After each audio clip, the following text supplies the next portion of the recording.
നമ്മളെല്ലാവരെയും വേദനിപ്പിച്ചിട്ട് നമ്മൾ ഈ അടുത്തൊരു വാർത്ത കേട്ടു.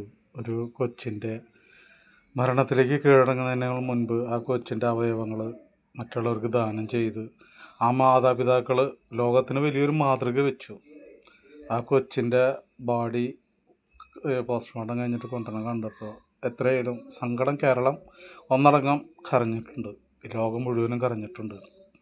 5 പേർക്ക് ജീവിതത്തിൽ അവരുടെ ആ കുറവുകൾ നികത്തി ജീവിതത്തിലേക്ക് തിരിച്ചു വരാനായിട്ട് ആ കുഞ്ഞിൻ്റെ അവയവം എടുത്തു എന്ന് പറയുമ്പോൾ ആ കുഞ്ഞ് ഒരു മാലാക, അവരെ കുടുംബം എടുത്ത തീരുമാനം ധീരമായ തീരുമാനം. ഇനി നമുക്ക് ആലോചിക്കാം, നമ്മൾ മതം, ജാതി, വർഗം, വർണ്ണം എന്നുള്ള പേര് പറഞ്ഞ് നമ്മുടെ സഹോദരങ്ങളെ ബോംബ് വെച്ചും അതുപോലെ തന്നെ കഴുത്തറുത്തും ദൈവത്തിൻ്റെ പേര് പറഞ്ഞ് കൊലകൾ ചെയ്യുന്നത്, മനുഷ്യനെ ഒരു എന്താ പറയുക, യാതൊരു വിലയില്ലാത്ത രീതിയിൽ ഈ ദുഷ്ടത ചെയ്യാൻ പ്രേരിപ്പിക്കുന്ന ഈ ദൈവം സത്യത്തിൽ നമ്മുടെ ദൈവമാണോ? അങ്ങനെ ഒരു ദൈവം നമുക്ക് വേണോ? മനുഷ്യനെ സ്നേഹിക്കാൻ മാത്രം പഠിപ്പിക്കുന്ന ഒരു ദൈവത്തെ മാത്രമേ നമുക്ക് വേണ്ടൂ.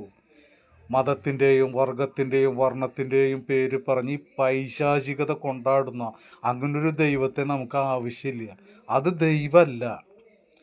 മനുഷ്യനെ സ്നേഹിക്കുന്ന ഒരു കാലം ഇനി ഉണ്ടാവുമോ എന്നുള്ളത് സംശയമാണ്. ഉണ്ടാവാൻ സാധ്യത കുറവ്. അവൻ്റെ ദുഷ്ടത അവൻ്റെ ഭരണത്തിനോളം കൂടെ നിൽക്കും.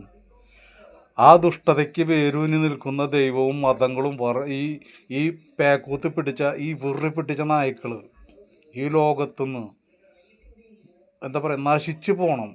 അത്രയും വെറുക്കപ്പെട്ടവരാണ്. സ്വന്തം സഹോദരനെ കൊല്ലാൻ ചിന്തിക്കുന്ന, അതിന് പ്രേരിപ്പിക്കുന്ന ദൈവങ്ങൾ ഏത് മതമായിക്കോട്ടെ, ക്രിസ്ത്യ മതം, ഹിന്ദു മതം, മുസ്ലിം മതം, ഏത് മതങ്ങളായിക്കോട്ടെ, അതിൽ വരുന്ന ദൈവങ്ങളൊന്നും പ്രോത്സാഹിപ്പിക്കുന്നുണ്ടെങ്കിൽ അത് നമ്മുടെ ദൈവമല്ല, അത് നമ്മുടെ മതമല്ല. നമ്മുടെ മതം സ്നേഹത്തിൻ്റെ, മറ്റുള്ളവരുടെ ആവശ്യങ്ങളിൽ സഹായിക്കുന്നവൻ്റെ, കഷ്ടപ്പാട് മനസ്സിലാക്കി സ്നേഹം കൊടുക്കുന്നവൻ്റെ. ഇപ്പോൾ നമ്മുടെ ഡോക്ടർമാർ, നഴ്സുമാർ, അതുമാതിരി നമ്മുടെ വക്കീൽ, നമ്മുടെ പോലീസ്, നമ്മുടെ അതിർത്തി കാക്കുന്ന പട്ടാളം, അതുമാതിരി ലോകത്തിൽ സേവന തൽപരരായിട്ടുള്ളവരാണ്. ഈ മനുഷ്യ സ്നേഹികളാണ്. അവരുടെ പ്രവൃത്തിയാണ് സ്നേഹം. അതിനെ ആഹ്വാനം ചെയ്യുന്നതാണ് നമ്മുടെ ദൈവം. നമ്മുടെ ഭാരതത്തിൻ്റെ നെഞ്ചിൽ ഈ ബോംബുകൾ വെച്ച് നമ്മളെ തമ്മി തല്ലിക്കുന്ന ഈ വിഷജന്തുക്കൾ, അവരുടെ ദൈവം നമ്മുടെ ദൈവമല്ല. ഒരു തിരിച്ചറിവുണ്ടാവൂ?